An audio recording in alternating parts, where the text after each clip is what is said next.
আল্লাহর দোহাই লাগে 3,000 টাকা দাও, মায়ের চিকিৎসাটা করাই, তারপর আমি দিয়ে দেবো নি, সমস্যা নাই। এই যা এই জায়গাতে টাকা পয়সা নিয়ে গেলাম না, আবার টাকা দিস কেন? যা যা গেলাম না যাতে মারে খাওয়ানোর মতো ঔষধ নাই, আবার দরদ দেখাতে আইছে, মাথাটাই গরম করে দেয়। রিফাত সাহেব মায়ের চিকিৎসার জন্য নিজের ভাইয়ের কাছে কোনো টাকা না পেয়ে চলে যান খুব কাছের বন্ধুদের কাছে। অনিক ভাই, অনিক ভাই বাড়ি আছেন? এ কে রে? আসসালামু আলাইকুম ভাই। ওয়ালাইকুম আসসালাম। কি রে রিফাত, কিছু বলবি? এই ঝড় বৃষ্টির মধ্যে কোথা থেকে আসলি?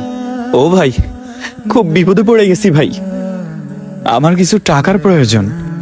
টাকা? কি হয়েছে, ঘটনাটা কি? অনিক ভাই, আজকে 3টা দিন ধরে আমার মা জ্বরে পড়তেছে ভাই। ভাই আমার কাছে একটা কানাগড়ি নেই ভাই, আমি রিক্সাটাও বাইর করতে পারতেছি না ভাই। পুরো গ্রামের মধ্যে কোনো কারেন্ট নাই, আমার অটোতেও চার্জ নাই ভাই। অনিক ভাই, আমার অল্প কিছু টাকা ধার দেন ভাই, আমি 1 সপ্তাহ পর আপনার টাকা আমি দিয়ে দিমু ভাই। আমার 3,000 টাকা দেন ভাই, আমি দিয়ে দিমু। আহারে খালাম্মার এই অবস্থা, তুই আরো আগে আসবি না? আরো আগেই আসতাম ভাই, ফুফুর বাড়িতে গেছি, ফুফুর কাছে কোনো টাকা পয়সা নাই, খালার কাছে নাই, চাচার কাছেও নাই, শেষ আপনার কাছে আইলাম ভাই। আপনি আমার 3,000 টাকা দেন ভাই, আমি দিয়ে দিমু ভাই। ইস, তুই যদি সকালবেলা আসতিস তাহলে খুব ভালো হইতো।